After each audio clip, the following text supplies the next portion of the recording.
Welcome to ज्ञान सेतु। तो जैसे कि आप जानते हैं हम लोग लूसेंट के संपूर्ण इतिहास को पढ़ना शुरू किए थे।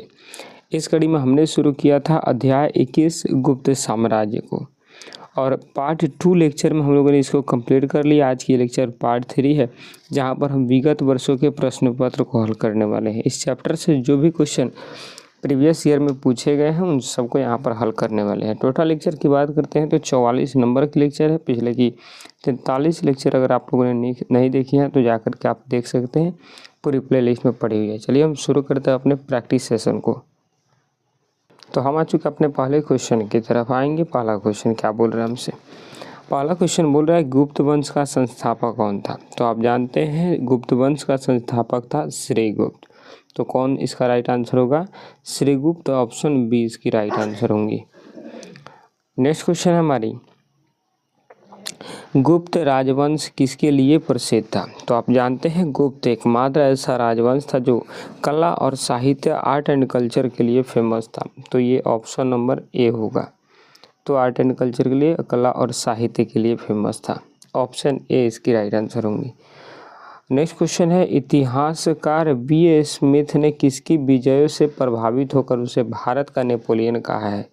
तो आप जानते हैं समुद्रगुप्त को। समुद्रगुप्त को ही भारत का क्या कहा गया है? नेपोलियन। समुद्रगुप्त को ही भारत का नेपोलियन कहा जाता है। तो ऑप्शन डी इसकी राइट आंसर हो जाएंगी। अब नेक्स्ट क्वेश्चन है, नेक्स्ट क्वेश्चन हमसे बोले गुप्त राजा जिसने विक्रमादित्य की उपाधि धारण करी थी। तो आप जानते हैं विक्रमादित्य की उपाधि धारण करने वाला था चंद्रगुप्त द्वितीय। ऑप्शन सी इसकी राइट आंसर होगी। चंद्रगुप्त द्वितीय ने ही विक्रमादित्य की उपाधि धारण किया था। और नेक्स्ट क्वेश्चन है, फाहियान किसके शासनकाल में भारत आया था? तो चंद्रगुप्त द्वितीय के शासनकाल में यह फाहियान जो आया था भारत आया था। और वेनसोंग कब आया था? वेनसोंग। तो इसका आंसर आप मेरे को कमेंट बॉक्स में बताएंगे, वेनसोंग कब आया था। और फाहियान, इसका किताब का नाम याद रखेंगे फो क्यू की। इसी ने अपने किताब फो क्यू की में भारत के बारे में डिस्कस किया था, ध्यान में रखेंगे। नेक्स्ट क्वेश्चन है, भारतीय संस्कृति का स्वर्ण युग कौन था? तो आप जानते हैं इतना ज़्यादा संस्कृति होने के बावजूद, इतना ज़्यादा आर्ट एंड कल्चर होने के बावजूद गुप्त काल को ही स्वर्ण युग कहा जाता है। ऑप्शन डी इसकी राइट आंसर होंगी। आएंगे नेक्स्ट क्वेश्चन की तरफ। नेक्स्ट क्वेश्चन है, कुमारगुप्त प्रथम ने किस विश्वविद्यालय की स्थापना करी थी? तो ये जो कुमारगुप्त प्रथम था ये नालंदा विश्वविद्यालय, जो कि आज वर्तमान में हमारे बिहार में है, इसी की स्थापना किया था कुमारगुप्त। और आप जानते हैं बख्तियार खिलजी ने इसका ध्वस्त करवाया था इसको। नेक्स्ट क्वेश्चन है, एरण अभिलेख का संबंध किससे है? तो आप जानते हैं एरण अभिलेख का संबंध भानुगुप्त से है। और एरण अभिलेख में ही हम आपको बताए थे कि पहली बार सती होने का प्रमाण यहाँ पर मिला है, यानी पहली बार सती प्रथा का भी प्रमाण यहाँ पर मिला है। कोई भोज राजा नाम के थे जिसकी मृत्यु के बाद उसके पत्नी को भी क्या कर दिया गया था, तो आपकी सती बना दिया गया था। तो ऑप्शन यहाँ पर ऑप्शन है C, Bhanugupta. C number right answer होंगी। अब आएंगे अगले क्वेश्चन। नेक्स्ट क्वेश्चन है, गुप्त काल में की सोने की मुद्रा को क्या कहा जाता था? तो गुप्त काल में सोने की मुद्रा को कहा जाता था दीनार। क्या कहा जाता था? दीनार। तो याद रखेंगे गुप्त काल में सोने की मुद्रा को क्या कहा जाता था? दीनार। और सर्वाधिक सोने के मुद्रा भी इसमें चलाए गए थे, ये भी बात ध्यान में रखेंगे। नेक्स्ट क्वेश्चन है, कुमार संभवम महाकाव्य किस कवि ने लिखा है? तो कुमार संभवम कवि जो महाकाव्य है वो कालिदास ने लिखा है। ऑप्शन डी इसकी राइट आंसर होगी। और बाण भट्ट की रचना आप जानते हैं, हर्षचरित और हरिसेन की रचना भी आप जानते हैं, तो ये सब आप ध्यान में रखेंगे। नेक्स्ट क्वेश्चन है, समुद्रगुप्त के प्रयाग प्रशस्ति के लेखक कौन थे? तो आप जानते हैं कि समुद्रगुप्त ने जो प्रयाग प्रशस्ति अभिलेख लिखवाया था उसके लेखन करता थे हरिसेन।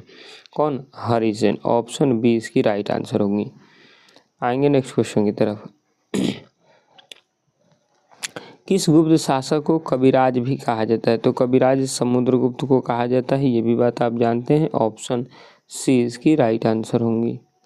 आएंगे नेक्स्ट क्वेश्चन की तरफ। और नेक्स्ट क्वेश्चन है कि गुप्त काल के सर्वाधिक लोकप्रिय देवता कौन थे? तो गुप्त काल के सर्वाधिक लोकप्रिय देवता थे विष्णु, और ये गुप्त काल में ज़्यादातर लोग वैष्णव धर्म को ही अपनाया करते थे, तो इसलिए इसका जो पवित्र देवता थे वो भगवान विष्णु थे। Option B right answer. Next question है कि चंद्रगुप्त द्वितीय काल में विद्या, कला, साहित्य का महान केंद्र कौन सा था? तो ये था उज्जैन। उज्जैन को ही माना जाता है चंद्रगुप्त सेकंड के समय में ये विद्या के लिए, कला के लिए, साहित्य के लिए, इन सारी चीज़ों के लिए बड़ा ही फेमस हुआ करता था। तो ऑप्शन सी राइट आंसर होंगे। आएंगे नेक्स्ट क्वेश्चन की तरफ। नेक्स्ट क्वेश्चन हमसे बोल रहा है अमर कोश के लेखक अमर सिंह किस शासक के दरबार से जुड़े थे? तो क्वेश्चन क्या पूछ रहा है कि अमर कोश के अमर सिंह किस शासक के दरबार से जुड़े थे? तो आप जानते हैं चंद्रगुप्त सेकंड के समय में जुड़े थे, चंद्रगुप्त सेकंड। ये जो ऑप्शन डी में होगा, नीचे देख लेते हैं। हाँ जी, ऑप्शन डी इसकी राइट आंसर होंगे। आएंगे नेक्स्ट क्वेश्चन की तरफ। नेक्स्ट क्वेश्चन हमसे पूछ रही है कि गुप्त संवत जो कि 319 से 320 ईस्वी को प्रारंभ करने का श्रेय किसे कहा दिया जाता है? तो चंद्रगुप्त प्रथम ने ही गुप्त संवत को सर्वप्रथम चलाया था। ऑप्शन ए इसकी राइट आंसर होगी। और चंद्रगुप्त सेकंड इसको क्या कहा जाता था? इसने ही विक्रमादित्य की उपाधि धारण किया था, विक्रमादित्य की उपाधि। और समुद्रगुप्त को ही भारत का नेपोलियन कहा जाता है। और उसके बाद चित्रगुप्त, इसी ने गुप्त वंश की स्थापना करी थी। आइए नेक्स्ट क्वेश्चन। किस गुप्त शासक ने हुने के आक्रमण को रोका? तो आप जानते हैं स्कंदगुप्त एकमात्र ऐसा शासक था जिसने हुन के आक्रमण को रोका था। ऑप्शन सी इसकी राइट आंसर होंगी। आएंगे नेक्स्ट क्वेश्चन की तरफ। नेक्स्ट क्वेश्चन है हमारी कि अजंता चित्रकारी का विषय वस्तु किससे संबंधित है? जो अजंता की जो गुफाएं है उसका चित्रकारी बौद्ध धर्म से रिलेटेड है। तो ऑप्शन बी इसकी राइट आंसर होंगी। आएंगे नेक्स्ट क्वेश्चन की तरफ।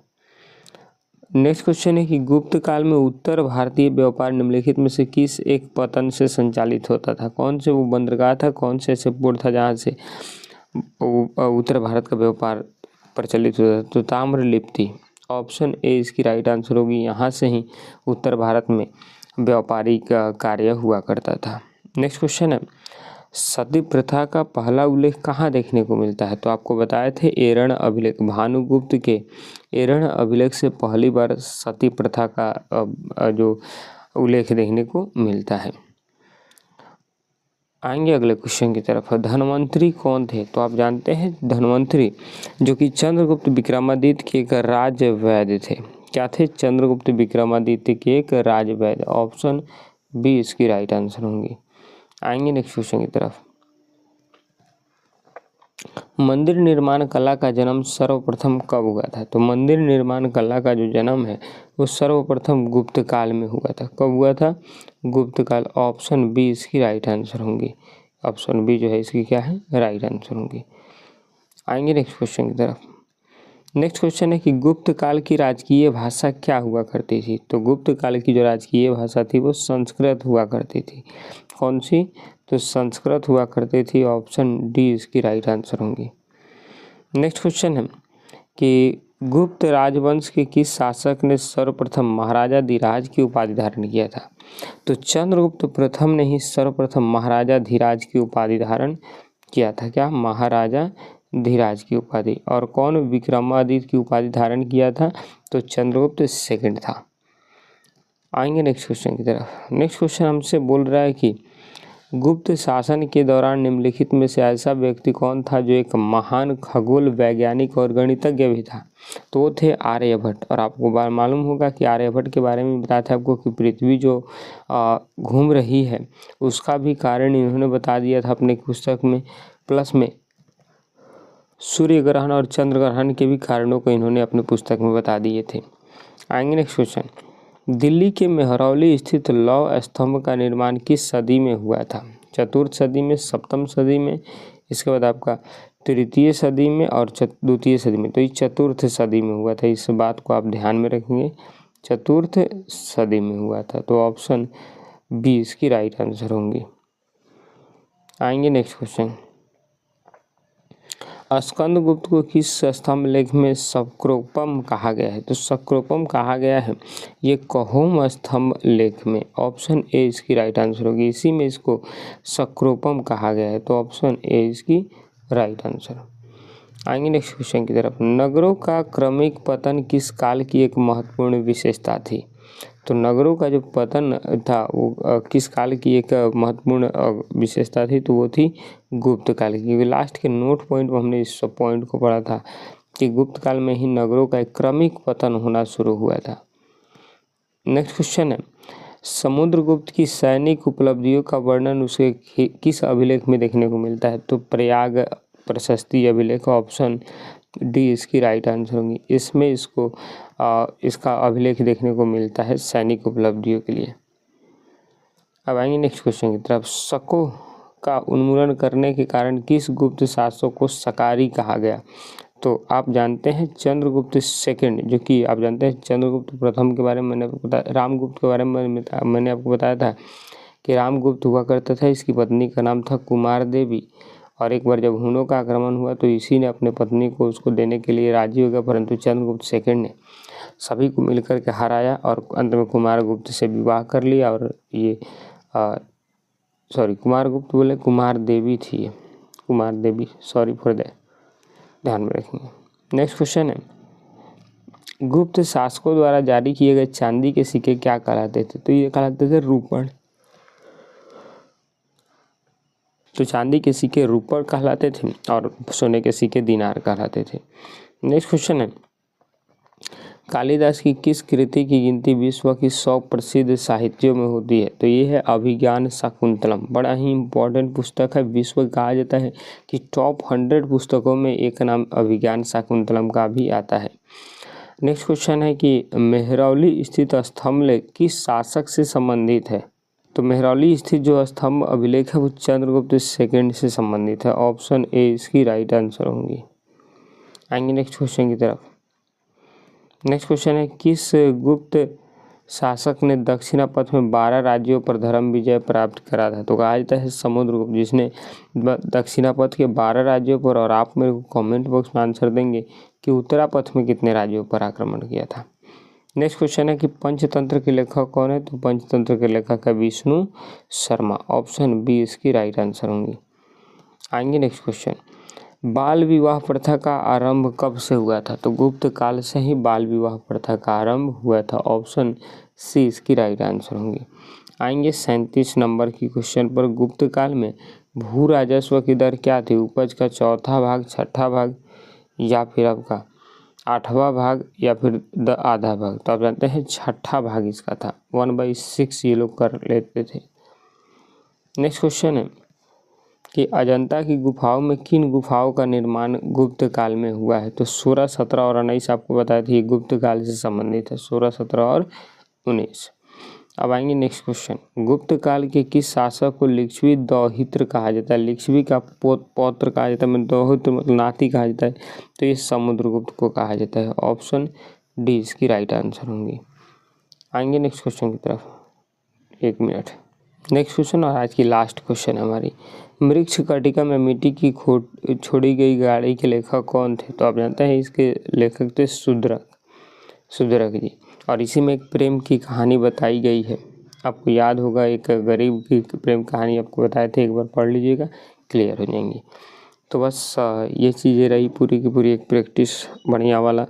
यहाँ पर आपकी गुप्त साम्राज्य पूरी तरह से कंप्लीट हो गई। कल हम अगले चैप्टर 22 को वाकाटक वंश के बारे में पढ़ेंगे। तो मिलते हैं आपसे नेक्स्ट वीडियो में, तब तक के लिए जय हिंद, जय भारत।